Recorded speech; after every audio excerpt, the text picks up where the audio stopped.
ladite agence. Donc très heureux de vous accueillir et très heureux également d'accueillir donc ce soir Françoise Vimeux pour nous parler du climat, nous parler des leviers d'action. Vous l'avez compris si vous avez visité un petit peu le village cet après-midi. Le parti pris ici au Capucin tous les ans, c'est d'essayer de voir des leviers d'action, justement, des solutions locales, des solutions concrètes face aux grands enjeux climatiques qui se posent à nous, parce qu'on commence à comprendre et à connaître assez bien ce qui arrive et ce à quoi on va être confronté. Et donc notre responsabilité, je parle pour moi en tant qu'élu local, mais pour tout le monde au niveau du territoire, c'est d'essayer d'agir sur les deux leviers que sont l'atténuation sur notre part dans le dérèglement climatique. Vous savez qu'on a des grands objectifs internationaux, européens, français, en termes de limitation de l'augmentation de la température mondiale. Vous nous direz peut-être si vous pensez qu'on est bien engagé pour respecter tout ça ou pas. Et donc, sur le volet atténuation, on a notre part à jouer, et puis ça se joue ici en local aussi. Et puis sur le volet adaptation au changement climatique, on a aussi pas mal de choses à faire, parce que qu'on le veuille ou non, on sera soumis, on est déjà soumis, on commence à le voir. L'actualité internationale est assez parlante et assez catastrophique pour nous le montrer, mais au niveau local, on commence à le voir aussi.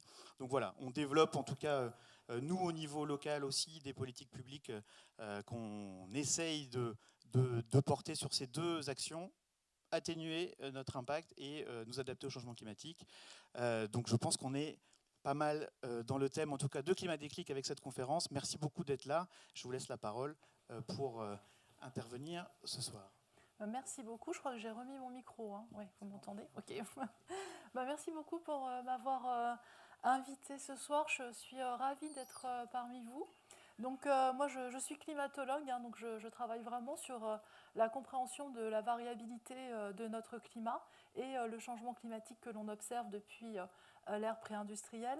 Donc, l'idée de la conférence ce soir, c'est de vous donner des éléments de connaissance de base sur ce changement climatique, vous montrer en fait qu'est-ce que c'est que ce changement climatique, quelles en sont les causes, quels sont les futurs possibles devant nous, et puis je terminerai par quelques mots sur les leviers d'action que sont l'atténuation et l'adaptation. Alors ce n'est pas du tout une conférence exhaustive, bien sûr j'ai dû faire des choix, et donc si vous avez des questions à la fin, n'hésitez pas à me les poser pourvu que j'ai la réponse bien sûr. Alors d'abord, quand on parle de changement climatique, au départ on parlait surtout de réchauffement climatique. De quoi parle-t-on ? Eh bien, on parle de cette observation que l'on fait en fait depuis le 19e siècle sur la gauche de cette figure jusqu'à aujourd'hui sur la droite. Vous avez l'évolution de la température à la surface de notre planète, donc sur les continents, sur les océans.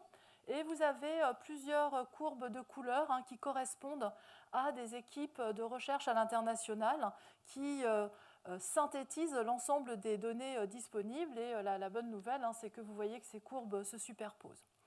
Alors ce que l'on observe, en fait, c'est que si l'on prend la dernière décennie, 2014-2023, et qu'on compare la température moyennée sur ces 10 années par rapport à la deuxième moitié du 19e siècle, eh bien, on a un réchauffement de plus 1,2 degré. Alors, ce qui est intéressant sur cette figure, c'est que vous voyez que dans un contexte de réchauffement, le climatologue s'intéresse à cette tendance sur le long terme.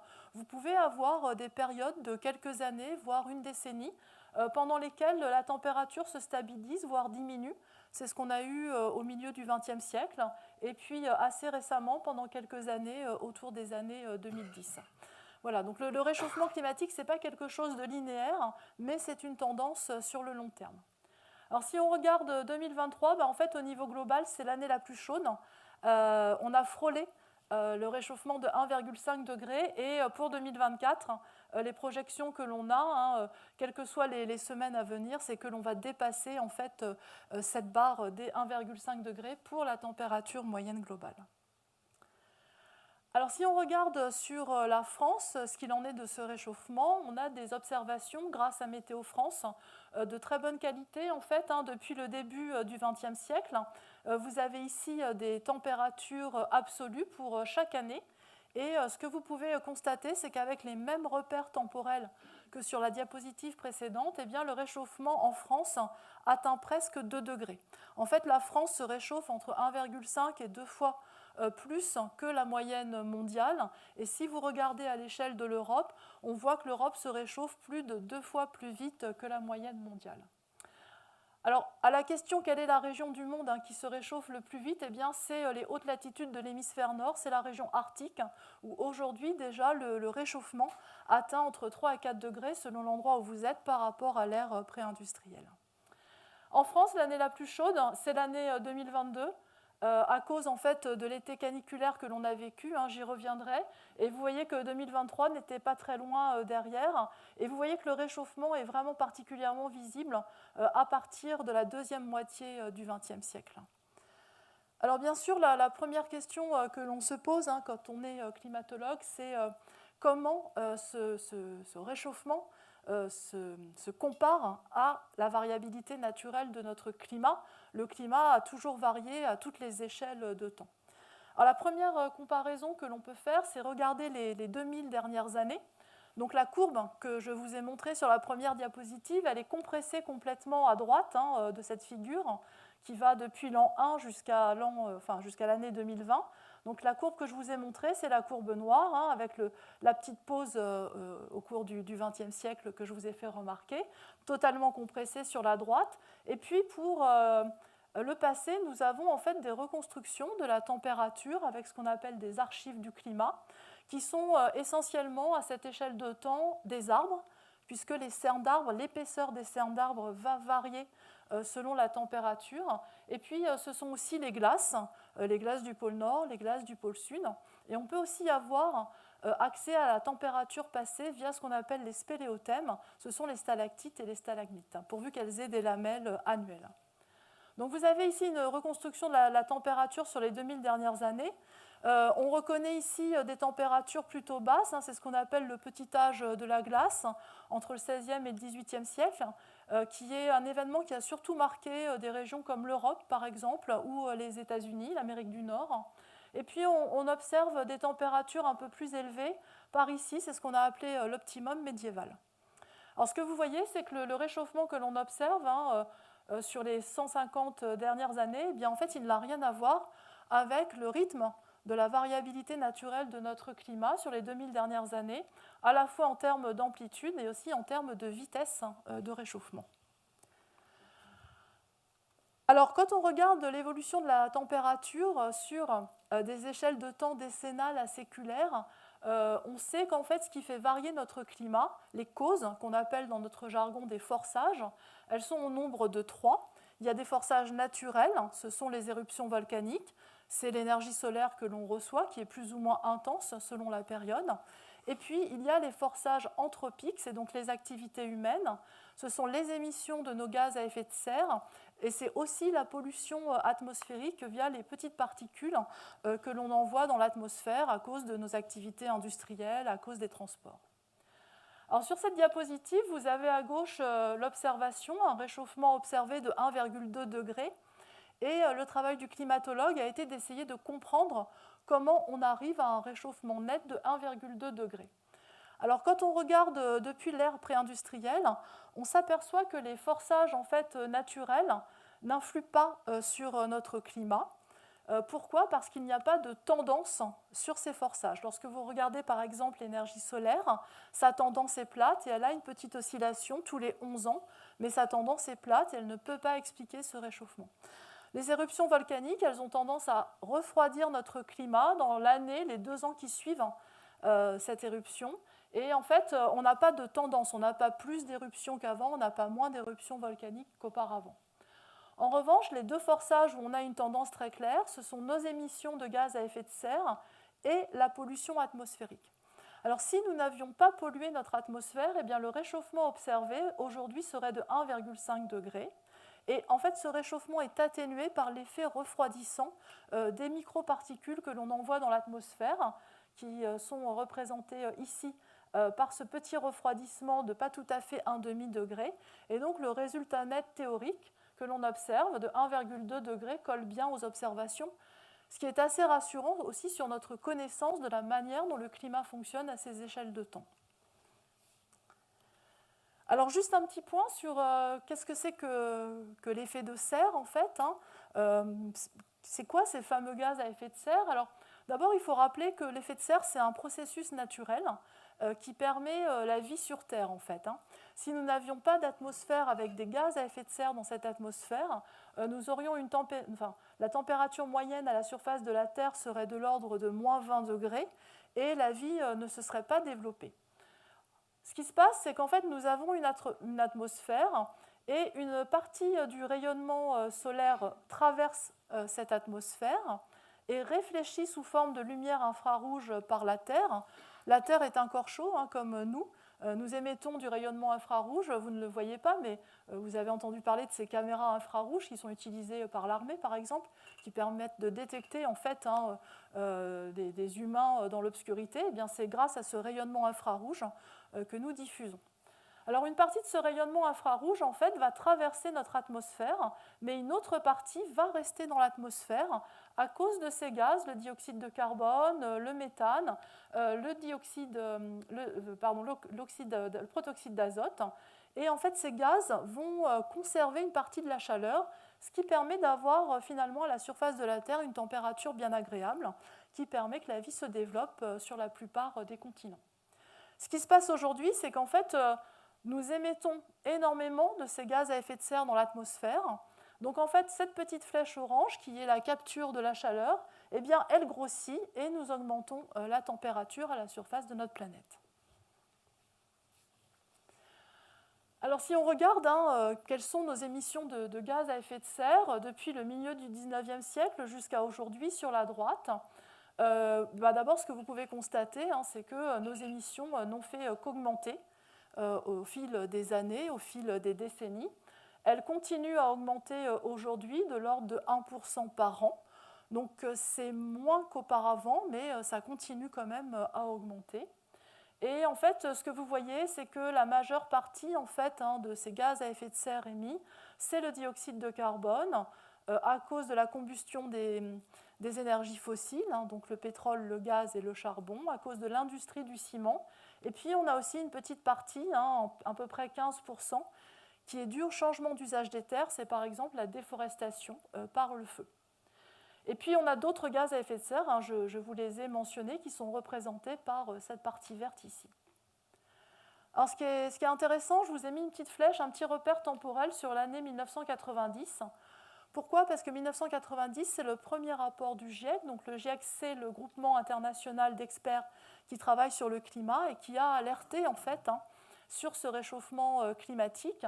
Et si on regarde en fait le cumul des gaz à effet de serre que nous avons émis, eh bien 50% des gaz à effet de serre que nous avons émis a été émis depuis 1990. Donc l'alerte en 1990 n'a pas été vraiment bien entendue.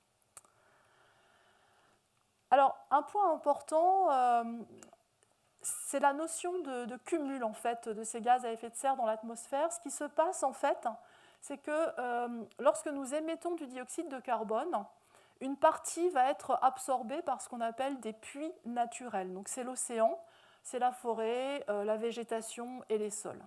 Donc ça représente à peu près un peu plus de la moitié de ce que nous émettons va être réabsorbé par ces puits naturels. En revanche, il y a une petite moitié qui va rester dans notre atmosphère. Et le souci, c'est que le dioxyde de carbone, c'est un gaz à longue durée de vie, environ 1 siècle. Et donc, quand nous émettons en fait, du dioxyde de carbone, eh bien, une partie de cette émission va durer pour 1 siècle dans notre atmosphère. Donc, les émissions se cumulent année après année, décennie après décennie, puisqu'elles augmentent en fait, année après année.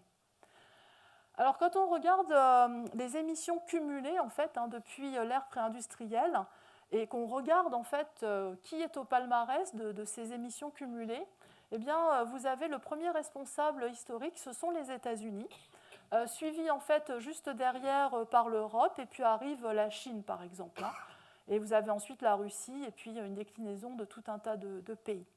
Cette notion de responsabilité historique, elle est importante parce qu'elle est souvent reprise dans les négociations climatiques, dans les négociations, la diplomatie en fait, climatique.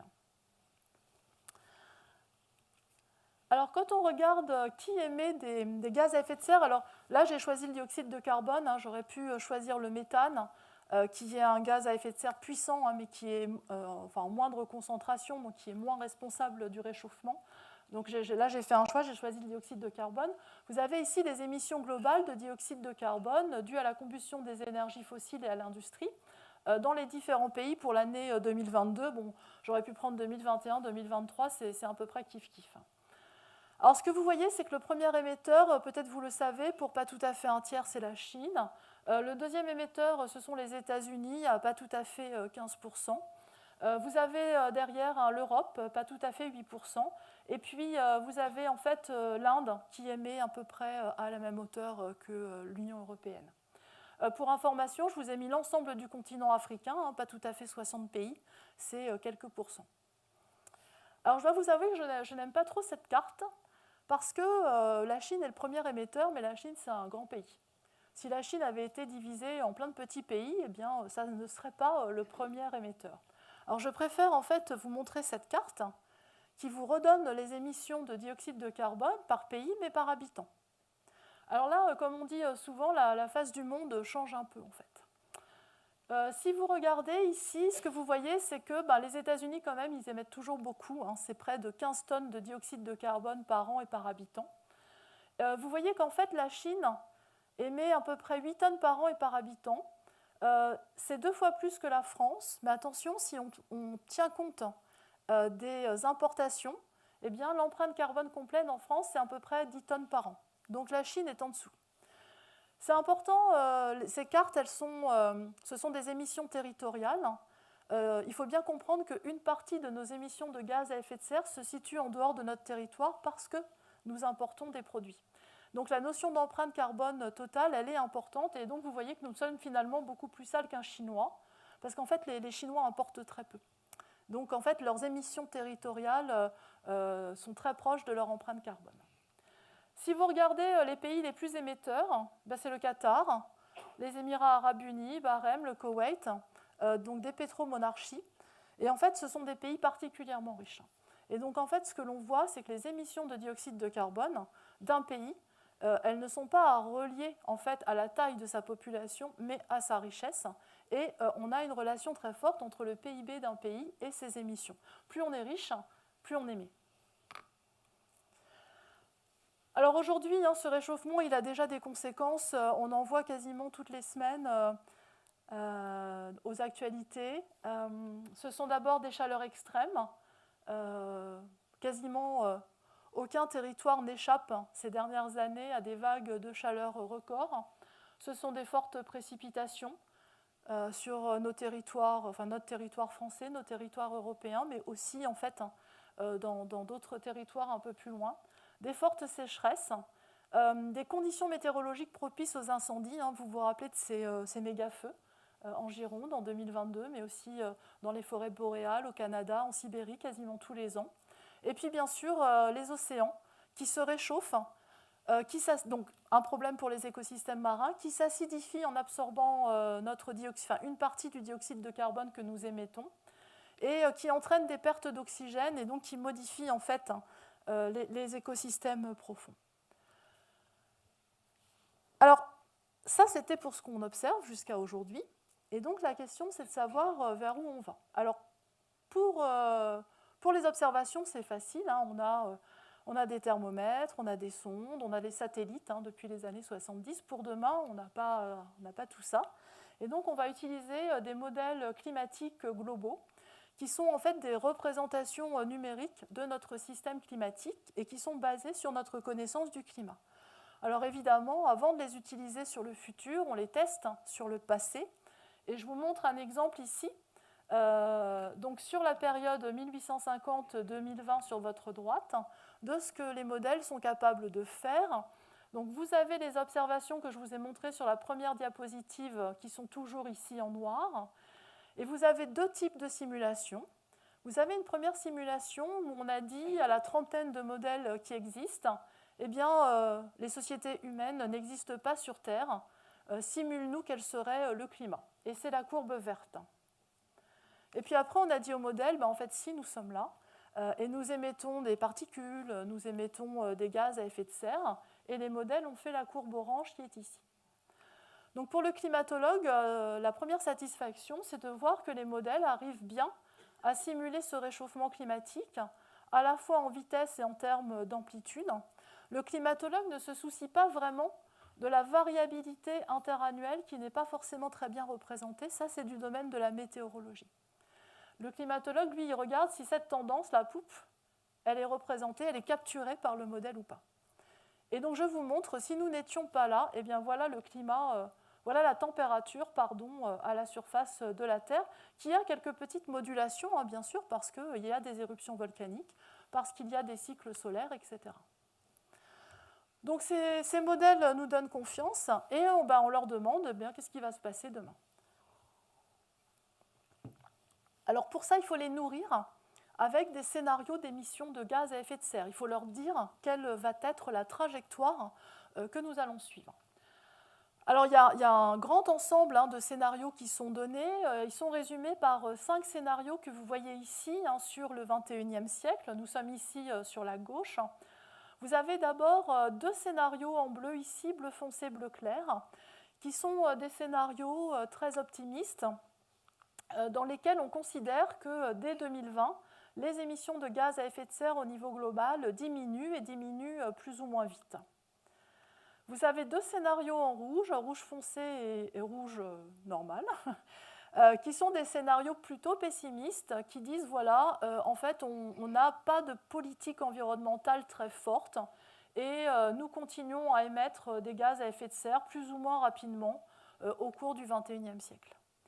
Et puis nous avons un scénario en orange, qu'on appelle le scénario tendanciel, qui est a priori le scénario sur lequel nous serions aujourd'hui, c'est-à-dire, je vous l'ai montré dans une diapositive précédente, plutôt toujours une augmentation, mais on va plutôt vers une atténuation de nos émissions avant 2050, avant une diminution de nos émissions sur la deuxième moitié du XXIe siècle. Alors, quelque chose qui peut vous paraître bizarre, c'est que vous voyez qu'à un moment donné, les courbes bleues passent par des émissions négatives. C'est ce qu'on appelle, alors le zéro ici, c'est ce qu'on appelle la neutralité carbone. La neutralité carbone, c'est qu'on n'émet plus de gaz à effet de serre, et si on en émet, ce qu'on émet peut être récupéré par les puits naturels, voire éventuellement des technologies. Et si les technologies étaient particulièrement performantes et efficaces, eh bien nous pourrions retirer même des gaz à effet de serre de l'atmosphère, les émissions résiduelles, et nous passerions en ce qu'on appelle des émissions négatives. Alors, repérez bien le code couleur parce qu'on va le retrouver dans les diapositives suivantes. Donc, première question, qu'est-ce que ça donne en termes de température? Alors, ça, ce sont les projections de température sur le XXIe siècle associées au scénario que je viens de vous montrer. Donc, première chose, c'est quel que soit le scénario, même dans les scénarios bleus où les émissions de gaz à effet de serre diminuent, vous voyez que la température continue à augmenter sur la première partie du XXIe siècle et au mieux, elle se stabilise sur la deuxième partie du XXIe siècle. Mais en aucun cas, la température ne diminue. Au mieux, elle se stabilise. Ça, c'est en fait l'inertie de notre système climatique. On y reviendra tout à l'heure. Vous voyez que sur les premières années, les courbes sont confondues. Ça, c'est parce que le climat de l'année prochaine et de l'année d'après, c'est déjà déterminé par ce que nous avons émis dans l'atmosphère. Et vous voyez que les courbes se séparent seulement au bout de quelques années. Sur les scénarios les plus élevés, ici, en rouge foncé, on a atteint quasiment 5 degrés de réchauffement. Et sur le scénario tendanciel, sur lequel on est à peu près, vous voyez qu'on n'atteint pas tout à fait 3 degrés à la fin du siècle. Alors peut-être que vous vous dites, oui, mais bon, 1 degré, 3 degrés, ce matin je me suis levée, il faisait 8, à midi au soleil, il faisait 17, et finalement, la Terre ne s'est pas arrêtée de tourner. Alors vous avez tout à fait raison, à la nuance près que vous confondez la variation de la température dans une journée, qui peut atteindre, par exemple, en France métropolitaine, 15 à 20 degrés au printemps et à l'automne, et la variation de température d'une année à l'autre, qui, dans un climat constant, est de l'ordre du dixième de degré, voire de quelques dixièmes de degré lorsque l'on a des épisodes de type El Niño ou La Niña qui viennent plutôt refroidir ou réchauffer naturellement notre climat. Quand on parle de 5 degrés, on est donc 50 fois plus élevé que ce qu'on attend dans un climat constant pour une variabilité interannuelle. Alors 5 degrés, c'est quoi un climat à 5 degrés? Alors à plus 5 degrés, on ne sait pas. Par contre, à moins 5 degrés, on sait. Alors, juste un petit aparté dans le passé. Il y a 20 000 ans, pendant le dernier maximum glaciaire, il faisait en moyenne sur la Terre 5 degrés en moins. Alors 5 degrés en moins, c'est quand même un paysage très différent. D'abord, vous avez voilà, la calotte de glace aujourd'hui sur l'hémisphère nord. Hein, vous reconnaissez le Groenland et puis la calotte ici. Avec 5 degrés en moins, en fait, c'est une énorme calotte de glace qui descend en fait, quasiment sur tout le nord de l'Europe, hein, qui affleure même, on la voit ici, sur une partie de l'Angleterre. C'est un niveau des mers 120 mètres plus bas. Donc en gros, vous pouviez presque aller à pied en Angleterre. Hein, vous y avez juste en fait un fleuve ici à traverser. Et puis, ce sont par exemple des biomes, ce qu'on appelle des biomes, des végétations, des forêts totalement différentes. Au dernier maximum glaciaire, la forêt amazonienne n'avait rien à voir avec ce que nous connaissions. Il y avait en son centre en fait une énorme savane à cause de la sécheresse. Donc un climat à moins 5 degrés, c'est très très différent, hein, c'est un autre monde. Et donc un climat à plus 5 degrés, c'est pareil, hein, c'est un climat complètement différent. Alors quand on regarde ces niveaux de réchauffement, un point important, c'est que toutes les régions ne se réchauffent pas de la même manière, on le voit déjà aujourd'hui. Si on regarde en fait le scénario d'un réchauffement global à plus de degrés, c'est le scénario sur lequel nous sommes et le réchauffement qu'on atteindra en 2050, eh bien, vous voyez d'abord peut-être à l'œil que les continents se réchauffent plus vite que les océans. Et vous voyez toujours que les hautes latitudes de l'hémisphère nord se réchauffent plus vite que le reste du monde pour atteindre ici des températures qui sont déjà quasiment sur la droite de cette barre de couleur, donc 6-7 degrés. Alors pour la France, qu'est-ce que ça donne? Alors, quand on regarde la variation de température en France, c'est bien de séparer les saisons, l'été en haut et l'hiver en bas. Et vous avez ici comment la température va varier pour en fait une France qui se serait réchauffée de 2 degrés, une France qui serait réchauffée d'à peu près 3 degrés et une France d'à peu près 4 degrés. Le scénario tendanciel sur lequel nous sommes nous emmène à peu près 3 degrés au niveau global à la fin du siècle. Ça se traduit par à peu près plus 4 degrés en France à la fin du siècle. Donc ce que vous voyez, c'est que été comme hiver, ça se réchauffe partout. Déjà, il n'y a pas de soucis. Et évidemment, plus ça se réchauffe au niveau global, et plus ça se réchauffe pour nous aussi. Hein. On n'est pas... voilà. Et vous voyez que finalement, ce sont les régions du sud-est qui se réchauffent davantage, et ceci à la fois en été et en hiver. Si vous avez un œil affûté, vous verrez que le réchauffement est plus marqué, de l'ordre de 30% en été qu'en hiver. Hein, donc on s'attend à ce que nos étés se réchauffent plus que nos hivers. Alors, un petit point intéressant, en fait, cette figure, elle vous montre l'évolution des températures en été sur la France métropolitaine depuis le milieu du XIXe siècle jusqu'à la fin du XXIe siècle. En rouge, vous avez les observations. Alors, les observations, elles s'arrêtent en 2001 parce que c'est une très vieille diapositive que je n'utilisais plus en fait, et puis je l'ai ressortie cette diapositive après les vœux de notre président en 2023, je vais vous expliquer pourquoi. Alors vous avez en fait en rouge donc les observations, en noir une modélisation avec un des 30 modèles qui participent aux exercices du GIEC. En France on a 2 modèles qui participent aux exercices du GIEC. On a le modèle de l'Institut Pierre-Simon Laplace qui est une entité de recherche qui fédère en fait plusieurs laboratoires parisiens et de régions parisiennes qui travaillent sur le climat. Et nous avons un modèle de climat de Météo France qui n'est pas le modèle de prévision météorologique. Donc vous voyez qu'en fait la simulation de Météo France pour les températures estivales, elle capture bien la tendance. Encore une fois, le climatologue se fiche que cette année-là ne soit pas bien représentée ou que cette année-là ne soit pas bien représentée. Le fait qu'elle soit bien représentée ici ou ici, ça lui suffit. le climatologue s'intéresse à la tendance. Alors, je vous ai rajouté l'année 2003 ici, je vous ai rajouté l'année 2022. Ce sont les 2 étés les plus chauds qu'on ait connus. Ils sont quasiment identiques, quoique 2003 était un peu plus chaud que 2022. Et donc, d'abord à la première question, qui pouvait prévoir l'été 2022, puisqu'il paraît-il qu'il n'était pas prévisible, la réponse, c'est les climatologues depuis 2001. Donc 2022 était tout à fait prévisible depuis une vingtaine d'années. Bon, ça, c'est pour l'anecdote.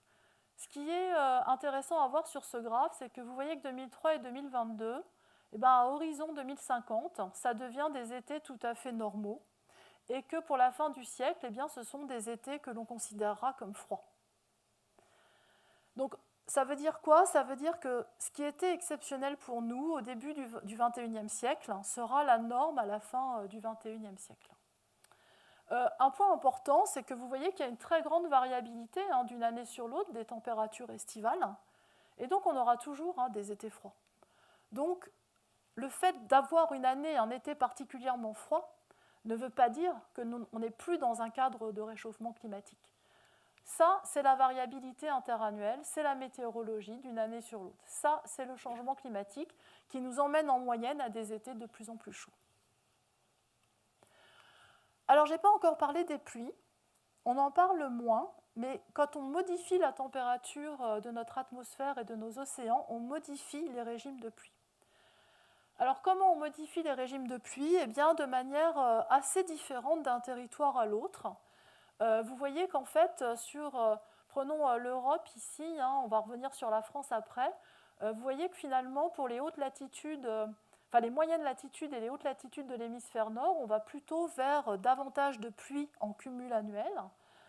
Vous voyez que ce n'est pas le cas dans d'autres régions comme l'Amazonie ou le sud de l'Afrique, où en fait, en moyenne annuelle, on va vers des déficits de pluie.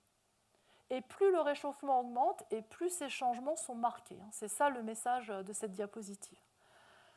Alors, ce que l'on constate, on va y revenir, c'est que plus on réchauffe notre planète, et plus on accélère, on modifie le cycle de l'eau, de telle sorte en fait qu'on augmente les contrastes, à la fois dans le temps, on augmente les contrastes saisonniers, à la fois à l'intérieur d'une saison, avec une semaine hyper sèche et une semaine hyper pluvieuse, et on va même augmenter les contrastes d'une année sur l'autre.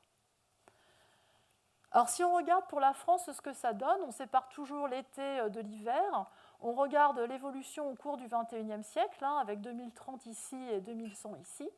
Donc ce que l'on voit en été avec une assez bonne certitude, on n'a pas trop d'incertitude sur l'évolution des pluies estivales en France métropolitaine. On voit qu'on va vers un déficit de pluie. Vous ne voyez peut-être pas bien ici le déficit, mais lorsque vous êtes dans des couleurs jaunes, c'est entre 0 et moins 20%. Lorsqu'on atteint des couleurs foncées, c'est entre moins 40 et moins 50%. Donc vous voyez que plus le réchauffement se poursuit, plus on a un déficit de précipitations qui se marque, en particulier dans les régions du sud et dans les régions littorales atlantiques, avec finalement un maximum sur le sud-ouest. Pour ce qui concerne l'hiver, ce que je vous montre est à prendre avec des pincettes parce qu'on a beaucoup plus d'incertitudes. Ici, je vous montre en fait une synthèse il doit y avoir 17 modèles qui travaillent sur le territoire français. Ils ne sont pas tous d'accord entre eux. Donc on a des grosses incertitudes, contrairement aux températures où il y a vraiment un consensus de tous les modèles. Ce n'est pas le cas pour les précipitations, en tout cas pour l'hiver en France. Alors vous voyez qu'on va plutôt vers une augmentation sur les 2 tiers nord de la France, pas sur le sud, ni dans les Alpes, ni sur le pourtour méditerranéen. Ce qui est très différent d'un modèle à l'autre, ce n'est pas tant la couleur, mais la limite entre la couleur verte et la couleur jaune. On a des modèles qui montrent que l'augmentation, on ne la verrait que sur la deuxième partie du XXIe siècle et que sur les régions nord. Et puis on a d'autres modèles qui disent non, cette augmentation, on va la voir dès maintenant et sur une très grande partie de notre territoire. Donc là, il faudra que je revienne lorsqu'on aura progressé sur ces aspects. Alors, un autre point que je n'ai pas abordé, c'est le niveau des mers. Alors, quand en fait on réchauffe l'océan, eh bien, la mer monte. Alors, elle monte pour 2 raisons.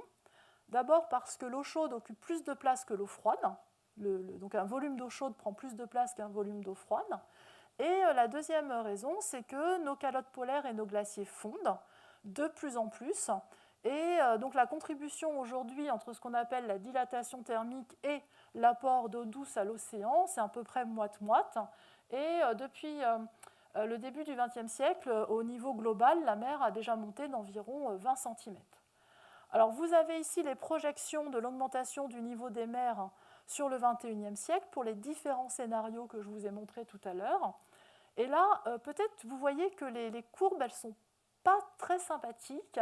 Si vous regardez bien, vous voyez qu'il n'y a pas de stabilisation et au contraire, si j'exagère, la courbe est incurvée comme ça. C'est-à-dire que plus le temps passe et plus la mer monte vite. D'accord ? Alors ça, c'est quelque chose qu'on n'avait pas particulièrement anticipé. L'accélération de la montée du niveau des mers, on l'observe et c'est quelque chose qu'on n'avait pas forcément bien vu. Donc parmi les choses où on manque encore de connaissances, la manière dont le niveau des mers augmente, on savait que ça allait augmenter, mais le fait que ça augmente en fait de plus en plus rapidement, ce n'est pas quelque chose de facilement explicable. Aujourd'hui, le niveau des mers augmente d'environ 5 mm par an. En moyenne, sur le XXe siècle, c'était de l'ordre de 1,5 mm par an. Sur le scénario tendanciel, vous voyez qu'on va à la fin du XXIe siècle vers 60-65 cm au niveau global d'élévation du niveau des mers. Alors, est-ce que c'est un problème ? La réponse, elle est oui, pour plusieurs raisons. D'abord, lorsque le niveau des mers augmente, vous augmentez le risque des submersions marines. Et la France est en première ligne sur tous ses littoraux. Alors, les submersions marines, le phénomène est simple. Quand vous avez une tempête, une grosse dépression, dépression, ça porte bien son nom. Il y a une pression plus faible dans l'atmosphère. Il se passe un petit peu ce qui se passe quand vous aspirez un liquide avec une paille. Quand vous aspirez un liquide avec une paille, vous créez une dépression et puis le liquide monte dans votre paille. C'est exactement pareil. Quand il y a une tempête, une dépression, ça fait monter momentanément et localement le niveau des mers. Donc lorsqu'on a des tempêtes ou des cyclones dans nos outre-mer marins, on a des risques de submersion marine. Ils sont beaucoup plus importants si le niveau de la mer moyen, en fait, est plus haut. Parce que, en fait, si le niveau de la mer moyen monte, en fait, vous augmentez le niveau des submersions marines. Et puis, quelque chose qui est vraiment particulièrement embêtant pour la France métropolitaine, c'est les submersions chroniques, à marée haute ou pendant les grandes marées. On sait aujourd'hui qu'il y a beaucoup de nos territoires littoraux qui vont être submergés quasiment toutes les 12 heures, avec la marée, elle va venir, elle va revenir, elle va venir, elle va revenir, et puis les gens auront les pieds dans l'eau. Sur la tempête, je vous donne un exemple. En 2010, la tempête Xynthia, qui a ravagé la région de La Rochelle, on a enregistré une submersion marine, une surcote de 1,60 m. Vous comprenez bien qu'à la fin du siècle, que le niveau de la mer aura augmenté de 60 cm, il suffira d'une tempête beaucoup plus petite qui fera une surcote de 1 mètre pour avoir finalement les mêmes dégâts. Le deuxième risque, à cause de l'élévation du niveau des mers, c'est l'érosion qui est augmentée. Alors l'érosion, c'est un phénomène naturel, mais avec l'intensité des tempêtes qui augmente et le niveau de la mer qui monte, on augmente l'érosion. Vous avez en fait sur cette carte les régions qui sont touchées. Ce sont toutes les régions en orange et en rouge foncé. Donc vous voyez que c'est quasiment tout notre littoral, à la fois le littoral sud, le littoral atlantique et le littoral nord. Aujourd'hui, en moyenne, on a 20% de notre trait de côte qui est en recul et on a plus de 60 communes qui perdent environ 1,5 m par an de territoire par rapport à la mer. Un dernier risque, alors qui nous touche moins, qui va plutôt toucher les grandes régions des deltas, par exemple le delta du Niger, le delta du Paraná Plata en Argentine, ce sont les risques de salinisation de nos nappes phréatiques. Avec le niveau des mers qui monte, l'eau salée peut remonter dans les nappes phréatiques.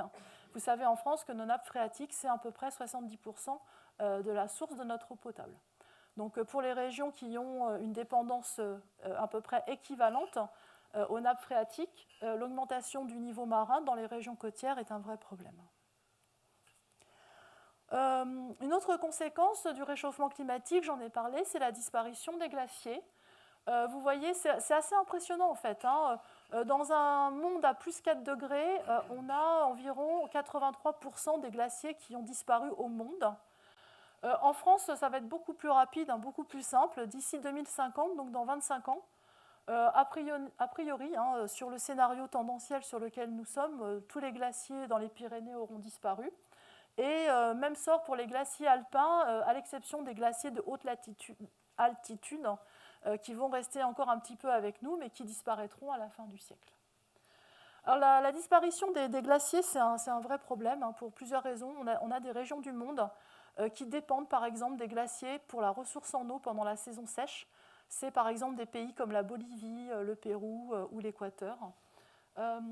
Évidemment, il y a une contribution au niveau des mers, ça je vous en ai parlé tout à l'heure. La fonte des glaciers, ça participe au débit des cours d'eau en fait en été. Donc derrière, vous avez tous les écosystèmes des fleuves et des rivières qui vont dépendre de cet apport d'eau.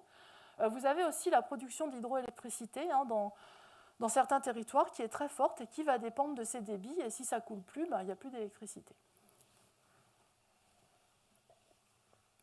Alors, un petit point sur les événements météorologiques extrêmes. Donc jusqu'ici, je vous ai parlé des tendances et je vous ai dit comment, en moyenne, les températures allaient augmenter, les pluies allaient évoluer, le niveau de la mer allait monter. Je ne vous ai pas parlé des événements extrêmes. Alors, ce que l'on sait, c'est que les événements météorologiques extrêmes, donc pour le climatologue, ce sont les vagues de chaleur, les sécheresses et les pluies torrentielles. Eh bien, ces événements sont dopés par le changement climatique, à la fois en termes de fréquence et en termes d'intensité. Donc, ce graphe est peut-être un petit peu compliqué, mais je vais vous accompagner, pas de panique. On regarde comment une vague de chaleur, qui arrivait une fois tous les 50 ans à la fin du 19e siècle, évolue dans un climat modifié par l'homme. Donc là, vous avez 50 petits ronds, ce sont les 50 années, et vous aviez une année avec une vague de chaleur. On regarde à la fréquence d'abord de est-ce que cette vague de chaleur revient plus souvent ? La réponse est oui. Au fur et à mesure que le réchauffement augmente, vous voyez que cette vague de chaleur revient de plus en plus souvent et que dans un monde à plus 4 degrés, si vous comptez le nombre de petits ronds, il y en a 39. Et 39 sur 50, pour le climatologue statisticien, c'est un événement normal. Ça veut dire que c'est quasiment une fois par an. Quelque chose qui arrive quasiment une fois par an, c'est un événement normal. Si vous regardez maintenant l'intensité de cette vague de chaleur, comment elle augmente, vous voyez que cette vague de chaleur est de plus en plus chaude. Et si vous comparez l'intensité de la vague de chaleur au réchauffement, vous voyez que la vague de chaleur, les vagues de chaleur s'intensifient plus rapidement que le réchauffement lui-même. La température de la vague de chaleur augmente plus vite que le réchauffement lui-même. Et ça, c'est quelque chose que nous savons de manière vraiment très robuste. En France, par exemple, si on parle pour 2050, on sait que les vagues de chaleur que l'on a eues en 2003-2022, elles seront plutôt normales. Et on aura encore des événements extrêmes en 2050, mais ça ne ressemblera pas aux événements extrêmes de 2003 et 2022. Ce seront des événements extrêmes qu'on estime plus chauds, de l'ordre de 3 à 4 degrés. Alors, ces vagues de chaleur, elles ont des conséquences absolument délétères sur à la fois les écosystèmes et les sociétés humaines. Donc ça, c'est une figure extraite d'un des rapports du GIEC qui m'a beaucoup marqué quand ce rapport est sorti en 2022. Ce sont le nombre de jours d'exposition par an des populations à des extrêmes de chaleur, mais couplés à des extrêmes d'humidité. Vous savez qu'en fait, plus il fait chaud et plus on peut mettre d'eau dans notre atmosphère. Et donc, on pense que nos extrêmes de chaleur vont être des extrêmes de plus en plus difficiles à supporter. Vous savez, c'est quand vous dites « il fait lourd ». Il fait très lourd aujourd'hui. En fait, le mot « lourd », il a trait au taux d'humidité de l'atmosphère. Alors, le nombre de jours par an où ces populations sont exposées à des conditions extrêmes, potentiellement mortelles, il est indiqué ici par ces couleurs. Lorsque c'est toute l'année, on est en violet. Vous voyez qu'en fait, à horizon 2050 et 2100, la couleur violette, elle apparaît déjà dans certaines régions continentales tropicales. C'est-à-dire que, pour le dire simplement, dans ces régions-là, quasiment tous les jours, les gens pourraient être exposés à des conditions potentiellement mortelles de chaleur extrême couplées à des humidités extrêmes. On l'a vu par exemple cette année en Inde, avec des gens qui décédaient, qui tombaient quasiment tout debout dans la rue. vous voyez que si on va vers des réchauffements beaucoup plus importants sur les scénarios rouges sur lesquels on était tout à l'heure, c'est 50 à 75% de la population mondiale qui est exposée en fait à ces conditions. Et là, la question de l'habitabilité de certains territoires, elle est posée. Quand on ne peut plus rester dans un territoire parce que tous les jours on risque sa vie, eh bien c'est la question de est-ce que je peux habiter ce territoire. Les pluies extrêmes, c'est d'actualité.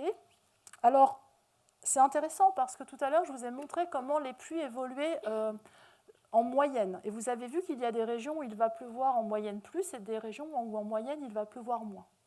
Pour les pluies extrêmes, ça n'est pas le cas. Où que vous soyez sur les continents, les pluies extrêmes, elles seront plus volumineuses. Et ça, c'est quelque chose que l'on sait de manière très robuste. Pourquoi ? Parce que, c'est ce que je vous disais, quand l'atmosphère est plus chaude, elle contient plus de vapeur d'eau. Et lorsqu'on a une situation météorologique qui refroidit cette atmosphère, l'atmosphère ne peut plus garder cette eau sous forme de vapeur. Elle va se condenser, former des nuages et elle va nous retomber dessus. À chaque degré de réchauffement, l'atmosphère peut contenir environ 7% en plus de vapeur d'eau. Aujourd'hui, avec un réchauffement de 1,2, on constate que les pluies extrêmes ont déjà une intensité qui a été augmentée de l'ordre de 10%. Et on sait même que ce chiffre peut monter à 15% dans les situations orageuses. C'est exactement ce qui s'est passé par exemple en Espagne, où en fait on a eu une situation météorologique classique que l'on connaît, qui n'est pas nouvelle, mais à cause d'une atmosphère super chargée en humidité, les volumes qui sont retombés, de l'ordre de 800 mm, donc 800 mm, c'est 800 litres par mètre carré en 24 heures, vous imaginez, plusieurs baignoires par mètre carré qui vous tombent dessus, l'adaptation est difficile. Donc c'est important de voir par exemple que sur l'Europe, autant on va avoir des déficits de pluie sur l'Europe du Sud en cumul, autant les événements de pluie torrentielle vont être plus importants. Donc qu'est-ce qui va se passer en été ? On va avoir de longues périodes sans pluie, et lorsqu'il va pleuvoir, eh bien, le risque d'avoir des volumes de pluie exceptionnels va être de plus en plus important. Alors je vais finir avec les deux leviers. Donc bon, tout ça, c'est pas réjouissant. Enfin, bon. La bonne nouvelle, il y a plusieurs bonnes nouvelles. La première bonne nouvelle, c'est que les climatologues, ils ont quand même plutôt bien travaillé. On a quand même une bonne vision de la situation. Ce n'est pas comme, par exemple, la crise Covid, où ce virus nous est tombé dessus et puis on ne savait pas grand-chose. En tout cas, on sait quand même beaucoup de choses. On sait ce que on sait et on sait aussi ce que l'on sait moins. On a encore des choses à travailler sur l'élévation du niveau des mers, sur la manière dont les pluies vont varier dans certains territoires, etc. La deuxième bonne nouvelle, c'est qu'il y a des solutions, et il y a deux types de solutions. Il y a l'adaptation et l'atténuation. Alors, je vais commencer par l'adaptation au changement climatique. Alors, l'adaptation au changement climatique, elle est nécessaire parce que déjà aujourd'hui, vous avez à peu près la moitié de la population mondiale qui vit dans une région vulnérable, voire hautement vulnérable au changement climatique. La deuxième raison, c'est parce que, vous l'avez vu, quel que soit le scénario d'émissions de gaz à effet de serre que nous allons suivre, la température, au mieux, elle se stabilise au cours du XXIe siècle. Donc nous n'en sommes qu'à 1,2 degré. Ça continue à augmenter, puisque nos émissions continuent à augmenter. Et donc il est absolument nécessaire de s'adapter. Alors, on se demande souvent si, en fait, en France ou en Europe, on risque des... Enfin, on se demande moins maintenant, parce que ça, c'est le rapport du GIEC de 2022. C'est bien parce que depuis 2022, on se pose moins la question en France, mais très longtemps, on s'est demandé si finalement nous étions concernés par les impacts du changement climatique. Alors en fait, on sait qu'il y a 4 grands risques pour l'Europe. Ce sont les vagues de chaleur, leur impact sur l'agriculture en plus des sécheresses que l'on attend sur le pourtour méditerranéen, les pénuries en eau, en particulier sur l'Europe de l'Ouest et l'Europe du Sud, et les inondations. Alors les inondations à la fois par la mer, les inondations côtières, à la fois par les pluies en direct et à la fois par les fleuves. Ce qui est intéressant ici, c'est que ces diagrammes, en fait, ils vous montrent comment le risque augmente entre des risques indétectables en blanc jusqu'à des risques très élevés en violet, selon le degré de réchauffement. Aujourd'hui, on a un réchauffement à 1,2 degré, c'est la barre bleue, et nous allons vers un réchauffement de 3 degrés pour la fin du siècle, c'est la flèche verte. Donc vous voyez que tous ces risques augmentent avec le degré de réchauffement, donc ça c'est assez intuitif. Ce qui est assez remarquable, c'est que vous voyez qu'on passe des fois très rapidement de la couleur jaune à la couleur violette pour seulement quelques dixièmes de réchauffement en plus. Donc gardez-le en mémoire, en fait, pour les diapos suivantes. Le risque n'est pas linéaire par rapport au degré de réchauffement selon l'objet que vous regardez. Alors, je vais illustrer les solutions d'adaptation avec l'exemple de la montée du niveau des mers. J'aurais pu prendre d'autres exemples. Il y a des solutions d'adaptation pour tous les secteurs et tous les territoires. Donc, j'ai décidé de parler de l'élévation du niveau des mers. Alors, la bonne nouvelle, je vous l'ai dit, on a pléthore de solutions sur comment s'adapter à l'élévation du niveau des mers. Alors, un point important en haut, c'est qu'il y a marqué « pas de réponse ». Ça peut être une réponse de la société, de dire « on ne souhaite pas s'adapter ». Voilà. C'est très important de bien différencier le scientifique, qui vient en fait apporter de la connaissance et poser des faits, de la société qui a des décisions à prendre. Sur l'adaptation, donc il y a plusieurs types. Vous pouvez choisir de vous adapter en vous protégeant derrière des digues. Vous pouvez décider finalement de construire plus haut sur pilotis. Ce n'est pas une mauvaise idée. Vous pouvez vous dire, attendez, on va avancer sur la mer et on va monter avec elle.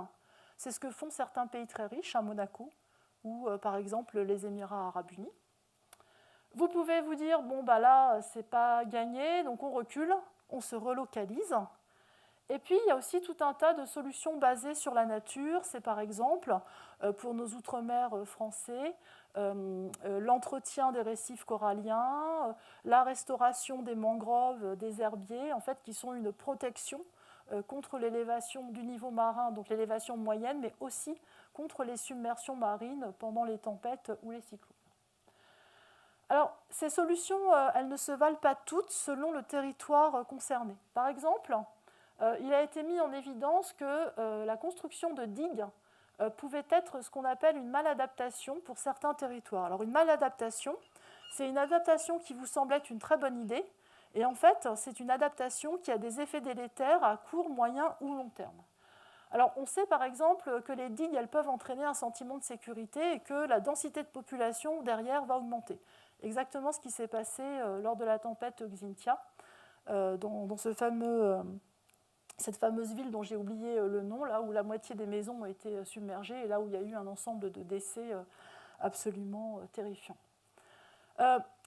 Si vous installez une digue, il faut qu'elle soit bien dimensionnée. Et donc, il faut qu'elle soit dimensionnée non pas en regard des événements météorologiques extrêmes passés, mais en regard de ce que seront les événements météorologiques extrêmes à venir. Ça, c'est très rare. De manière générale, les adaptations qui sont pensées aujourd'hui, elles sont basées sur les événements extrêmes d'hier. C'est une très mauvaise idée, puisque les événements extrêmes d'hier, je vous l'ai dit, ce seront des événements normaux dans quelques décennies. Donc il faut penser plus grand. Et puis, sur certaines îles, on sait que ça a un effet délétère d'installer des digues, parce que certaines îles ont la capacité naturellement à regagner du territoire à la suite de cyclones par le dépôt de sédiments le dépôt de sédiments dans les lagons, et donc elles vont regagner en fait du territoire. Si on met une digue, on empêche en fait ce processus naturel. Le deuxième concept très important, c'est que la plupart des adaptations qui sont proposées, elles ont des co-bénéfices et généralement elles vont répondre à des objectifs du développement durable. Donc, par exemple, les solutions fondées sur la nature, elles répondent à des objectifs de développement durable qui vont concerner la biodiversité aquatique et terrestre avec la restauration des habitats.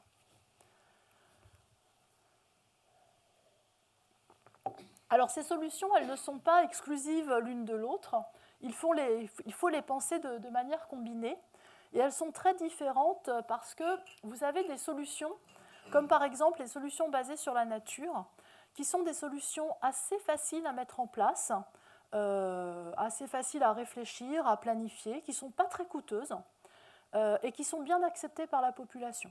Dans nos outre-mer, on a par exemple une vingtaine en fait, d'expériences sur la restauration des mangroves, sur la replantation des herbiers, la préservation des coraux, etc. Donc c'est assez vite mis en place. Par contre, le souci, c'est que ce n'est pas des solutions très pérennes. Elles sont efficaces, mais il faut très régulièrement revenir, entretenir, etc. À l'autre bout du spectre, vous avez des solutions qui sont particulièrement efficaces, comme la relocalisation. Donc la relocalisation, c'est facile, hein. Vous êtes au bord de la mer et vous partez à plus haute altitude, à 200 mètres. Là, a priori, ça devrait aller. Le problème de la relocalisation, c'est que c'est long à réfléchir, à planifier et à mettre en place, en fait. On ne relocalise pas toute la densité toute l'urbanisation, toute la densité des villes, on ne relocalise pas comme ça tout le monde. Donc c'est assez long. Ça a un coût. Ça a un coût économique et ça a aussi un coût psychologique. On voit aujourd'hui déjà des gens qui sont dans des territoires, par exemple, inondés très régulièrement et qui ne veulent pas partir.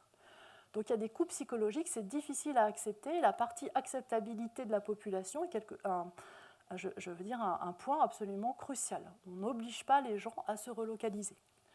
Donc en fait, tout ce gradient entre des solutions très faciles, très bien acceptées, peu coûteuses, pas toujours très efficaces, et des solutions très efficaces mais coûteuses, plus difficiles à mettre en œuvre, ce sont des débats de société qui auraient dû commencer il y a déjà un moment. Alors pour finir sur l'adaptation, aujourd'hui, le GIEC a fait un petit constat rapide. Donc d'abord, aujourd'hui, il y a des mesures d'adaptation qui sont prises à peu près dans toutes les régions et tous les secteurs. En revanche, il y a des retards qui sont énormes. On a par exemple en France des armoires remplies de rapports sur l'adaptation qui disent tous la même chose. Donc des rapports du Sénat, des rapports de la Cour des comptes, des rapports du Haut Conseil pour le climat qui nous disent c'est bien mais ça ne va pas assez vite, ça ne va pas assez fort. On observe souvent que l'adaptation elle reste à l'échelle locale. Ce sont comment dire j'ai perdu le mot. Enfin, c'est décidé à l'échelle locale et il n'y a pas d'organisation au niveau national des initiatives. Je l'ai dit tout à l'heure, la plupart des adaptations, elles ne sont pas quantifiées, elles ne sont pas dimensionnées pour demain. Et puis souvent, l'adaptation, c'est surtout social. On va nous éduquer, on va essayer de changer nos comportements, on va nous alerter, etc. Et en fait, ce qui est mis en exergue, c'est que les adaptations ne sont pas assez structurelles, elles ne reposent pas assez sur des techniques, des nouvelles techniques, de l'ingénierie. Et puis, elles ne sont pas suffisamment institutionnelles. Par exemple, pour les vagues de chaleur, il manque des lois sur à partir de quelle température on n'a plus le droit de travailler. Et donc tout ça, en fait, tout ce qui est loi, régulation économique et programme politique, ce n'est pas suffisamment avancé. Et beaucoup repose en fait sur l'individu. Il y a un ensemble de freins qui ont été mentionnés. Ça va de la perception du risque qui est faussée ou faiblement ressentie. Par exemple, sur des territoires comme les nôtres, s'il s'écoule trop de temps entre deux événements extrêmes météorologiques meurtriers, on oublie en fait. Il y a un point important, c'est que l'adaptation, ça a un coût. Par exemple, si on voulait redimensionner tous les réseaux d'évacuation des eaux pluviales, le coût serait faramineux. Ce n'est pas possible en fait. Et donc c'est pour ça qu'on sait que l'adaptation, elle a une limite qui est particulièrement dure, c'est qu'elle est possible tant que le degré de réchauffement reste limité. Et cette limite a été fixée entre 1,5 et 2 degrés, d'où les accords de Paris. Pourquoi on a fixé un réchauffement maximum à 1,5 degré ou en dessous de 2 degrés, c'est qu'on sait qu'au-delà, les dégâts engendrés sont difficilement maîtrisables et que l'adaptation ne sera pas suffisante. Donc quand on entend des discours qui disent que oui, on va s'adapter, là, c'est vrai jusqu'à un certain degré de réchauffement. Donc ça, c'est quelque chose qui est vraiment important à rappeler et c'est vrai pour beaucoup de territoires et beaucoup de secteurs. Par exemple, si vous vivez sur une île, tant que la mer monte, mais que vous avez un petit lopin de terre, vous pouvez vous adapter, monter en altitude, etc. Le jour où votre île a disparu sous la mer, l'adaptation n'est plus possible, vous déménagez. Alors, on va passer à l'atténuation. Donc, l'autre pendant, hein, si on veut contenir le réchauffement à 1,5 ou 2 degrés, eh bien, la seule solution, c'est de diminuer nos émissions de gaz à effet de serre. Alors, ici, vous avez les trajectoires d'émissions de gaz à effet de serre sur lesquelles nous devrions être pour ne pas dépasser un réchauffement de 1,5 degré en bleu, hein, donc c'est de 2010 à 2050, hein, donc c'est vraiment première moitié du XXIe siècle, pour ne pas dépasser un réchauffement de 2 degrés en vert, et en rouge, les politiques actuelles. Alors, les politiques actuelles, comme c'est la COP29, on en parle beaucoup. Si on continue avec les politiques actuelles, on va vers un réchauffement global d'environ 3 degrés pour la fin du siècle. Si les engagements que les pays ont pris ces dernières années pendant les COP sont tenus, on va vers un réchauffement un peu plus faible de l'ordre de 2,5 degrés. C'est la marge que vous avez ici. En revanche, nous ne sommes pas du tout sur les trajectoires qui nous permettent de limiter le réchauffement à 1,5 ou 2 degrés. Si vous aimez les chiffres, pour limiter le réchauffement à 1,5 degré, il faut diminuer nos émissions de l'ordre de 45% d'ici 2030 par rapport à leur niveau de 2019 pour atteindre la neutralité carbone vers 2050. On n'est pas du tout sur ces trajectoires à l'échelle globale. Si vous ne voulez pas dépasser 2 degrés, il faut diminuer d'à peu près un quart, etc. Aujourd'hui, les trajectoires, c'est qu'au mieux, à minima, l'augmentation prévue des émissions de gaz à effet de serre, c'est quelques pourcents d'ici 2030. On continue à augmenter nos émissions. Alors, pas tout le monde, hein. Il y a une vingtaine de pays au monde, dont la France, qui diminuent leurs émissions depuis un long moment maintenant. Mais par exemple, la France, c'est plutôt un bon élève dans une classe qui travaille mal. Elle diminue ses émissions, mais il faudrait que ce soit multiplié par 2 pour remplir, par exemple, les objectifs de la loi européenne, qui est que l'Europe doit diminuer ses émissions de 55% à horizon 2030 par rapport à son niveau de 1990. Il y a une question qu'on se pose souvent, c'est mais finalement, qu'est-ce qui va se passer quand on va atteindre la neutralité carbone si on n'émet plus de dioxyde de carbone? Je vous l'ai dit, là, la bonne nouvelle, c'est que au mieux, la température, elle diminue tout de suite après la neutralité carbone. Au pire, elle se stabilise en 20 en 30 ans, c'est ce qu'on a vu tout à l'heure sur les diapositives. Il y a beaucoup de recherches aujourd'hui qui sont effectuées pour savoir si on est plutôt vers la température diminue tout de suite ou la température se stabilise. Donc c'est matérialisé par ces deux courbes ici, une fois qu'on a mis nos émissions à zéro. Vous voyez, on a vraiment une large incertitude. Donc là, on a encore des choses à essayer de comprendre. La mauvaise nouvelle, c'est que le niveau des mers, lui, il continue à augmenter pendant les prochains siècles, même si on arrête d'émettre.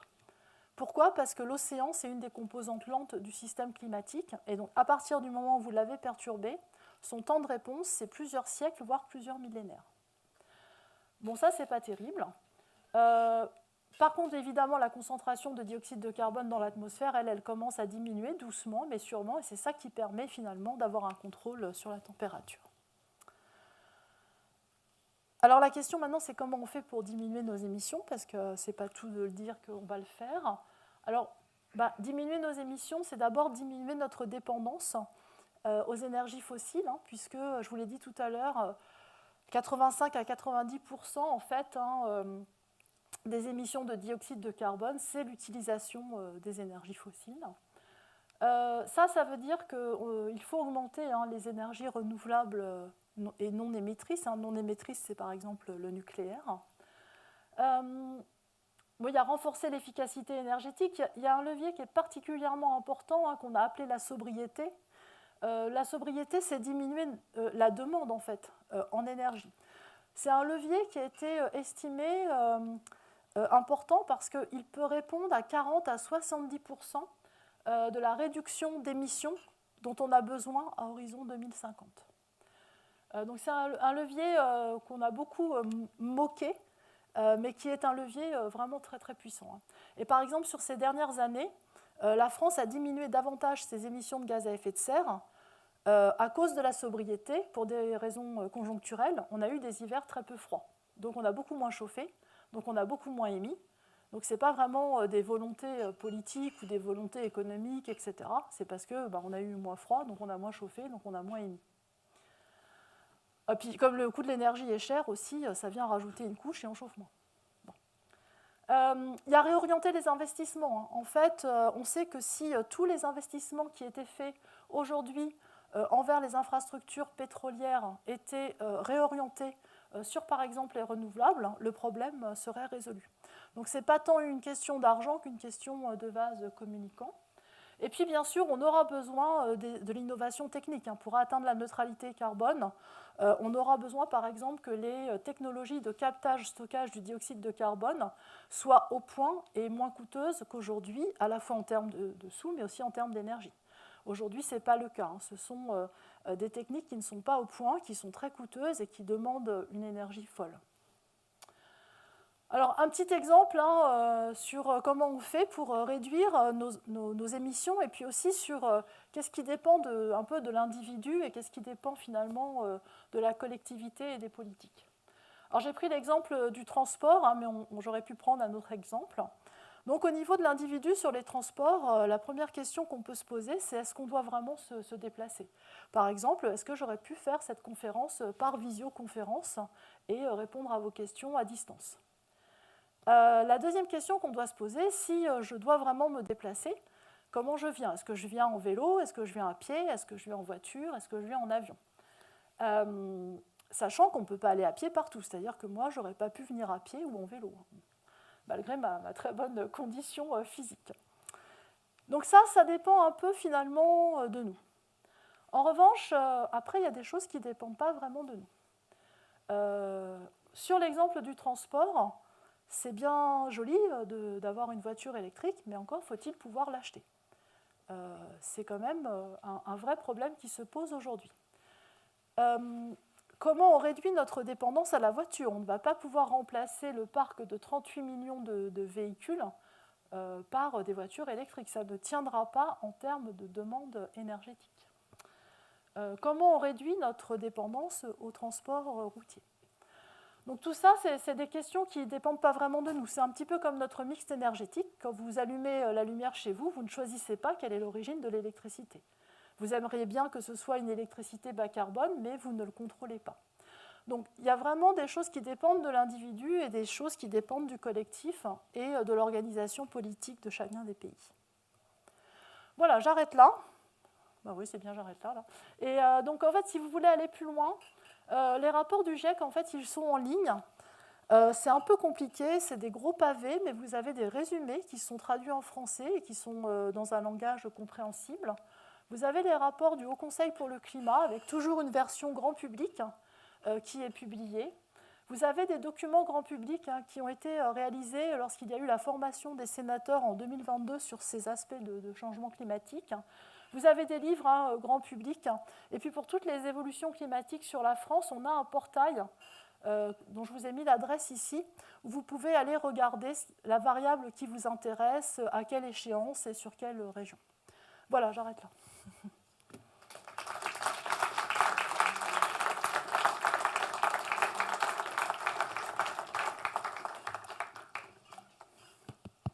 Eh bien, on va pouvoir passer aux questions, si jamais il y en a. C'est parti. Qu'est-ce qui veut se lancer?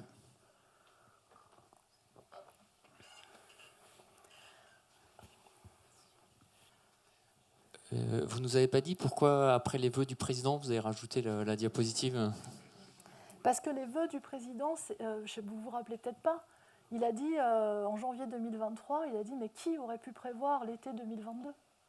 Qui aurait pu prévoir tous ces feux? Qui aurait pu prévoir une telle température? Alors la réponse, c'est les climatologues depuis 20 ans.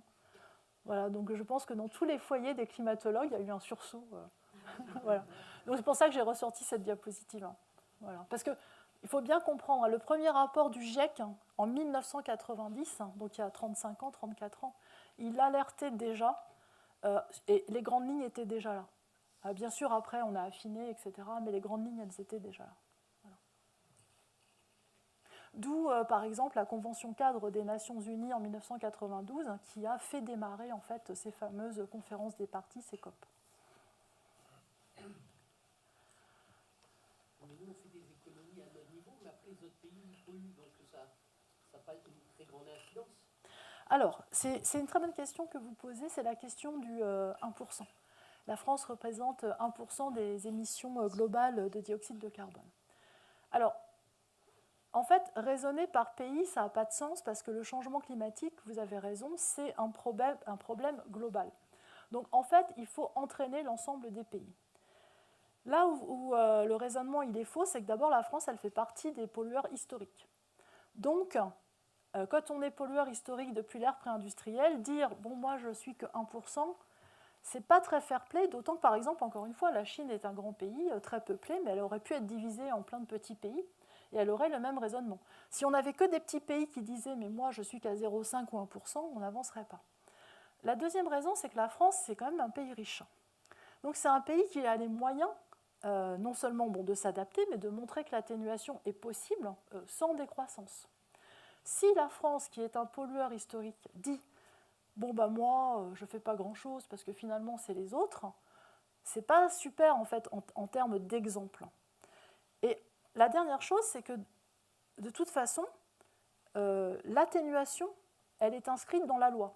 Nous avons une loi en fait qui nous oblige à diminuer nos émissions de gaz à effet de serre. Et si les pays du Nord ne montrent pas que c'est faisable, non seulement ils n'entraîneront pas les autres pays, mais ils n'entraîneront pas les pays du Sud à se développer de manière décarbonée. Et l'enjeu, il est là aussi. Nous devons montrer, entre guillemets, l'exemple. Et 1% plus 1% plus 1% plus 1%, quand vous prenez tous les pays européens, ça fait déjà pas mal. Voilà. Et donc, il faut avoir un raisonnement, non pas au niveau national, mais un raisonnement au niveau global. Donc, merci pour cette conférence, c'était vraiment excellent. J'avais une question, mais il y en a eu une autre qui est apparue quand vous avez parlé de décroissance. On sait que les émissions de gaz à effet de serre sont corrélées à l'augmentation des biens matériels et à la production de biens. On sait donc que la croissance est directement corrélée aux émissions de gaz à effet de serre.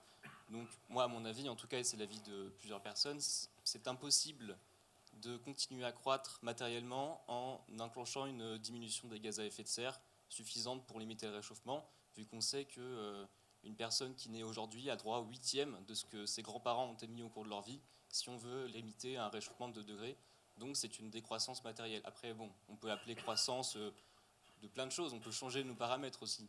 Donc ça, c'était la question qui est venue, mais la première question, c'était davantage sur comment parler aux gens en fait, qui ne croient pas à ça, ou du moins qui y croient, mais qui n'ont pas les réponses qui sont apportées par les scientifiques, sans même parler des gens d'extrême droite qui sont carrément climato-sceptiques et qui n'ont pas grand-chose à faire. Les personnes, par exemple, qui sont plutôt de droite, on va dire libérales, etc., productivistes, et qui sont actuellement au pouvoir, comment parler à ces gens-là? Je ne parle pas des politiques, parce que ceux-là, je ne pense pas qu'ils aient grand intérêt pour ces questions, mais comment parler aux gens qui votent pour eux? Et quels sont, selon vous, les principaux freins qui font que en fait, les personnes qui proposent de véritables programmes écolos, ou en tout cas, le fait qu'il n'y ait pas de programme ambitieux écologique à la hauteur des enjeux qui soit au pouvoir depuis qu'on sait toutes ces choses-là. Voilà, merci. Alors, il y a plusieurs questions dans la question.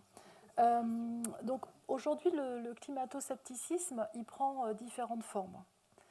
Donc, sur la question comment parler avec les climato-sceptiques, ça dépend de la forme du climato-scepticisme. Moi, je vois des gens qui, sincèrement, doutent, par exemple, de l'origine humaine du changement climatique. Bon, alors, il n'y a presque plus personne qui dit qu'il n'y a pas de changement climatique. Ça a disparu ces dernières années. Mais il y a des personnes qui doutent sincèrement. Donc, quand il y a un doute sincère, souvent c'est une méconnaissance, quelque chose qui n'est pas compris, etc. Et là, par exemple, nous, on peut avoir un rôle en se déplaçant, en venant expliquer l'état de nos connaissances, ce que l'on sait, ce que l'on ne sait pas. Quand le climato-scepticisme, il vient du fait que l'on pense que de toute façon, ce qui nous arrive ou pas, c'est grâce à Dieu. Par exemple, on entend souvent ce discours aux États-Unis, sur les cyclones, par exemple. Bon, là, c'est un petit peu compliqué, parce que c'est un rapport rapport à la science. Alors ça peut être un rapport, la science c'est bien, mais c'est pas elle qui fait les choses. Ça peut être un déni de la science. On l'a vu beaucoup, par exemple, pendant la période Covid. Donc là, malheureusement, il n'y a pas grand-chose à faire, en fait. Ça, c'est la première chose. Alors sur les politiques, je ne suis pas tout à fait d'accord. Il y a quand même beaucoup de politiques qui sont très au fait de la situation et qui, en particulier dans les collectivités, qui connaissent très bien l'état de la situation. J'ai moi-même été des fois surprise pour intervenir dans des conseils départementaux ou régionaux, etc. Les personnes qui sont en charge de la partie environnement, elles sont vraiment au taquet des connaissances, c'est assez impressionnant. Après, il y a un fossé entre savoir et faire, en fait, pour un ensemble de raisons. Sur la partie, finalement, donc votre question, c'était pourquoi les écolos ne sont pas au pouvoir, c'est ça la question, si je la traduis. Alors, je crois qu'il y a peut-être un problème dans la manière dont on s'empare des choses. Ça ne fait pas vraiment rêver, peut-être, les discours des politiques écolos. Ça n'embarque pas dans un projet de vie, ça ne parle pas, par exemple, des co-bénéfices. On ne parle pas des co-bénéfices sur la santé, de marcher plus ou de faire un peu plus de vélo. On ne parle pas beaucoup, par exemple, de diminuer son alimentation carnée sur les effets de la santé, etc. Les projets, peut-être, ne sont pas particulièrement attractifs. Et puis la dernière chose, c'est que des fois, il y a une communication de leur part qui est extrêmement délicate. Par exemple, je me rappelle très bien de Sandrine Rousseau qui, il y a un an, avait fait un tweet quand il y avait eu des vagues de chaleur en Espagne en expliquant qu'il faisait 60 degrés en Espagne. C'est faux, il ne fait pas 60 degrés en Espagne. 60 degrés, c'est la température au sol. Et la réponse est oui, mais j'ai fait ça pour faire réagir. Il y a déjà une très grande très grande défiance envers les scientifiques ou les politiques, je pense, dans notre société. Et donc, si en plus on vient raconter des âneries, ça n'arrange pas du tout. Voilà. Donc nous, on essaye de dire non, il fera pas. Non, l'été prochain, il ne fera pas 60 degrés, c'est sûr. Par contre, les 50 degrés en 2050, c'est tout à fait possible.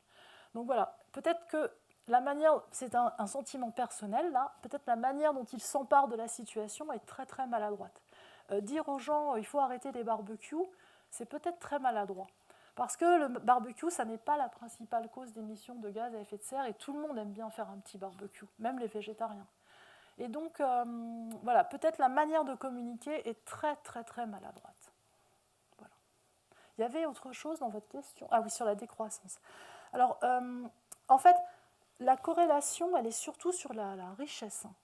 En fait, on sait que 10% des plus riches, au niveau global, sont responsables d'à peu près 45% des émissions de gaz à effet de serre, et 50% des plus pauvres sont responsables de moins de 15%.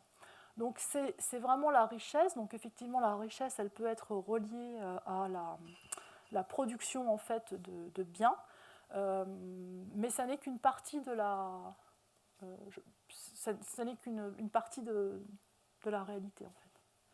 Et il y avait une autre question, non ? D'accord, ok. Je ne me rappelle pas de tout. Et bien justement, est-ce qu'il y a d'autres gens ? Oui, il y a une question sur l'adaptation, justement. Vous n'avez pas parlé de l'adaptation, si des emplois, parce qu'on parle de diminuer la croissance, etc. Et justement, il y a des gens qui se sentent un peu réticents par rapport à ça, parce que leur emploi est tout l'automobile, voilà, et pas seulement. Oui, vous voulez parler de comment le changement de société vers lequel nous pourrions aller a des effets délétères dans un premier temps. Et qu'il faudra accompagner justement ce changement-là, parce que c'est faut pas attendre que les licenciements de toute une usine. Alors après, les licenciements dans les usines, je ne suis pas persuadée qu'aujourd'hui ça soit relié à l'adaptation au changement climatique, parce qu'aujourd'hui c'est plutôt un système économique de délocalisation. Je n'ai pas d'exemple en tête, mais par exemple, construire des voitures électriques, c'est quand même construire des voitures électriques. Elles sont plus thermiques, mais elles sont électriques. Décider de délocaliser la construction ailleurs, c'est économique. Produire des voitures électriques qui sont tellement chères qu'en fait on va préférer acheter des voitures chinoises, c'est encore économique. Donc, il peut y avoir des dommages collatéraux, mais aujourd'hui, pour l'adaptation, on ne les voit pas vraiment. en effet, par contre, tous les changements devront être accompagnés. On ne peut pas dire à tout le monde aujourd'hui d'acheter une voiture électrique, on ne peut pas dire aujourd'hui à tout le monde de prendre les transports en commun. Ça, c'est vrai quand vous habitez Paris ou une grande ville, mais sur beaucoup de territoires français, prendre un bus le dimanche, c'est pas possible, parce qu'il n'y en a pas. Et peut-être les gens ont envie de sortir le dimanche. Donc en fait, c'est aussi ce discours qui doit être mis sur la table, avec des objectifs et des alternatives qui sont proposées, parce qu'évidemment, si vous avez un objectif sans une alternative, vous vous dites, mais moi je perds. Je perds de la richesse, je perds de la possibilité, je ne peux plus voyager en avion, il faut que j'ai une voiture électrique, il faut que je change ma chaudière au fioul ou à gaz, comment je fais? Donc effectivement, vous avez raison, c'est ça où l'accompagnement doit être... la trajectoire pour atteindre l'objectif doit être donnée et l'accompagnement doit être détaillé, évidemment. Oui, mais l'extraction des métaux rares, ça aura C'est pour ça. impact sur la... Oui. sur le climat aussi. Alors non, l'extraction des métaux rares, ça va être la limitation pour la voiture électrique. C'est pour ça que je disais tout à l'heure qu'il faut réduire notre dépendance parce qu'on ne pourra pas remplacer tout le parc de véhicules thermiques par des véhicules électriques. D'abord, on va manquer de matières premières pour les batteries. Fournir l'énergie, ça ne va pas forcément être facile. Vous savez par exemple aujourd'hui qu'aux États-Unis ou même dans certaines entreprises qui ont complètement remplacé leur parc de véhicules par des véhicules thermiques, ça met beaucoup de temps à se recharger ces véhicules dans le parking de l'entreprise parce qu'en fait ça tire trop d'énergie. Donc il y a plein de problèmes, il y a le problème des recyclages des batteries, etc. Alors je crois qu'il faut faire le deuil des solutions idéales aussi et de se dire ah oui mais il y a ci, ah oui mais il y a ça, ça nous empêche d'avancer. Avançons un peu et voyons ce que ça donne. Parce que sinon, parce que le changement c'est pas sympathique, personne n'a envie de changer ses bonnes habitudes. Je dis ça encore que par exemple, quand vous avez des gens qui habitent dans des passoires thermiques, qui meurent de froid l'hiver et qui meurent de chaud l'été, leur dire que leur bâtiment va être mieux isolé, ça c'est un vrai gain. D'abord c'est un gain en termes de confort d'été, et puis l'hiver ils vont arrêter d'avoir froid et ils vont chauffer moins pour avoir finalement la même température. Donc il y a quand même des bénéfices à l'adaptation et à la réduction de nos émissions. Alors, je ne l'ai pas montré. En France, par exemple, tout ce qui est relié au bâtiment, aux passoires thermiques, c'est 20% de nos émissions de gaz à effet de serre, sachant que le poste le plus émetteur, c'est le transport, 30%. Et dans ces 30%, la moitié est due à la voiture individuelle. Voilà. Et vous avez parlé de lois mises en place du coup, pour impacter du coup, la réduction d'émissions de CO2. Et comment est-ce que ça se fait qu'il y a des États qui sont condamnés en ayant peut-être mis en place ces lois pour ne pas les avoir suivies ou,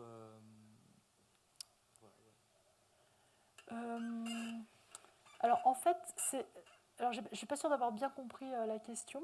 Avoir le droit de polluer, c'est ça? Alors, vous voulez parler des marchés carbone ou vous voulez parler des lois qui existent par exemple en Europe où il est inscrit dans la loi que l'on doit diminuer nos émissions? Oui, c'est ça. Oui, d'accord. Mais ça n'est pas pour tous les pays. Oui, mais du coup, il y a des pays, je crois que la France avait été condamnée pour émissions... Inaction climatique. Inaction, c'est ça, oui. Ouais. Inaction climatique, c'est pas tout à fait pareil. En tout cas, un domaine où il y a des débouchés, c'est tout ce qui est droit de l'environnement. Si vous savez pas quoi faire comme étude... Mais je ne suis pas sûre de bien comprendre la question. Parce que cette loi n'existe pas partout, en fait. Par exemple, sur les COP, les engagements des pays, les pays mettent sur la table des engagements, mais il n'y a rien de contraignant. En fait, il n'y a pas de sanction s'ils ne respectent pas les engagements qu'ils ont donnés eux-mêmes. C'était ça votre question? Ouais. En fait, il y a une loi européenne qui, elle, est contraignante pour les pays de l'Union européenne, mais ce n'est pas le cas partout, en fait.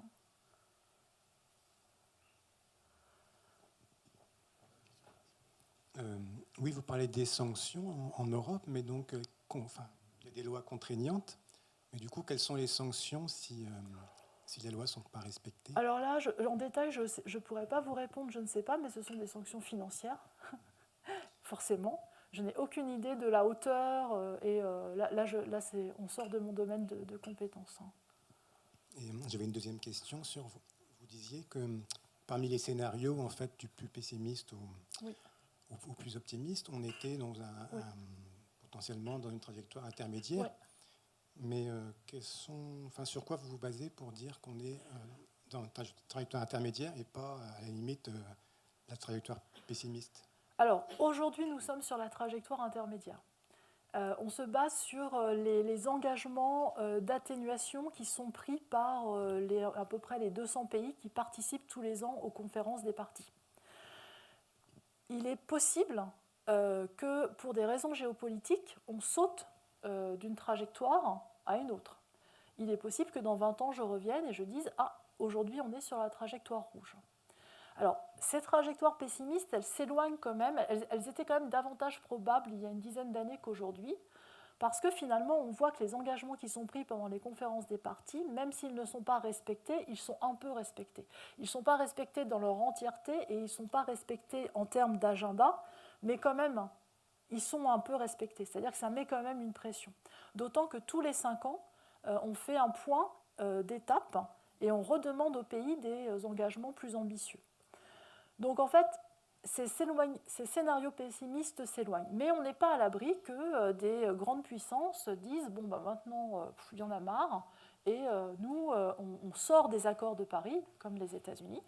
Mais il ne faudrait pas qu'il y ait un effet boule de neige avec la Russie, par exemple, ou avec d'autres grands émetteurs, parce que là, je reviens et je vous dis que le scénario tendanciel sur lequel on est, c'est le rouge. Voilà. Alors j'aimerais bien qu'on saute sur le bleu, mais je ne crois pas que ça va se passer en fait. Voilà. Alors le scénario orange, il est quand même un peu embêtant, parce qu'en France, il nous emmène à un réchauffement de 4 degrés à la fin du siècle. On n'arrivera pas à s'adapter à 4 degrés de réchauffement. Sans larmes, et ça sera quand même très très compliqué. Pour certains secteurs et dans certaines régions.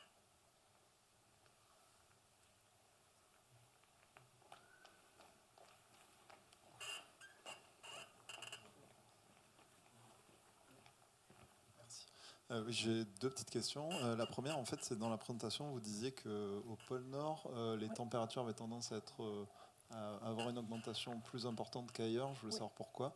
Oui. Et la deuxième, j'aurais aimé avoir votre avis sur la Convention citoyenne sur le climat. Et, savoir ce Alors, que vous en pensiez. la première, c'est plus facile. Alors en fait, c'est très simple. C'est ce qu'on appelle dans notre jargon la rétroaction, amplification polaire. Pourquoi ? Parce que ce sont des régions qui perdent en surface blanche, comme nos régions montagneuses.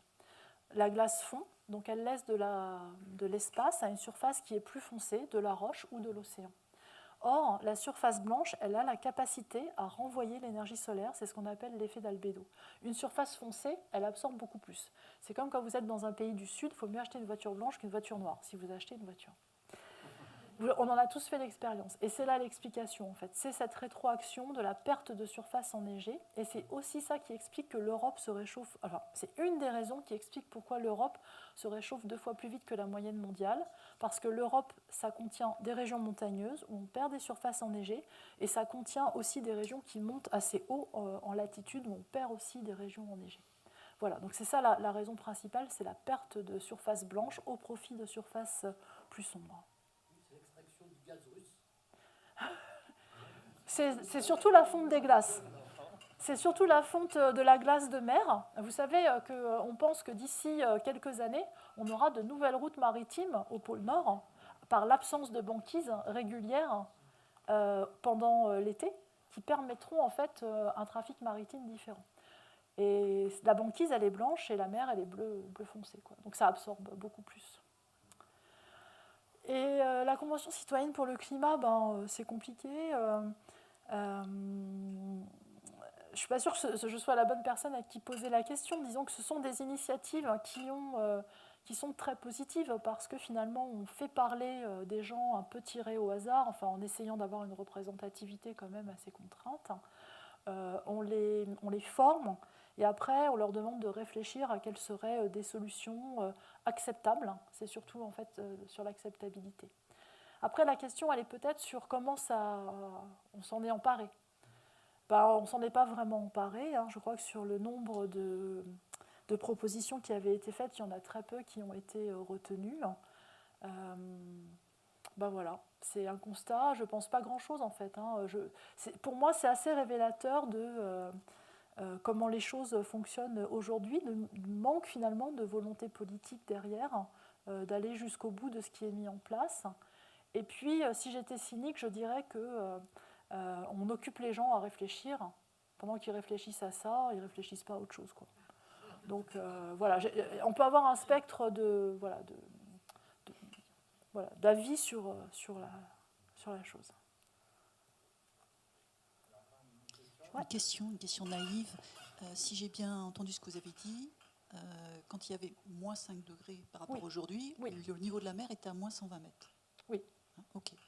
Donc pourquoi, en étant à plus 5 degrés, il ne fait qu'un mètre de plus? Parce qu'en fait, quand on a atteint le dernier maximum glaciaire il y a 20 000 ans, ça faisait déjà 80 000 ans qu'on était en période glaciaire. Alors je vous ai montré que le niveau de la mer, il augmente pendant très longtemps, de manière exponentielle, et il augmente.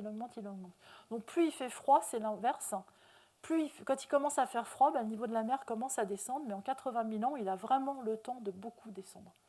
Sur la montée du niveau des mers, par exemple, si on atteint 5 degrés, et si on arrêtait le réchauffement, le niveau des mers continuerait de telle sorte que dans plusieurs milliers d'années, il serait vraiment très très haut. Voilà, donc en fait, c'est que le dernier maximum...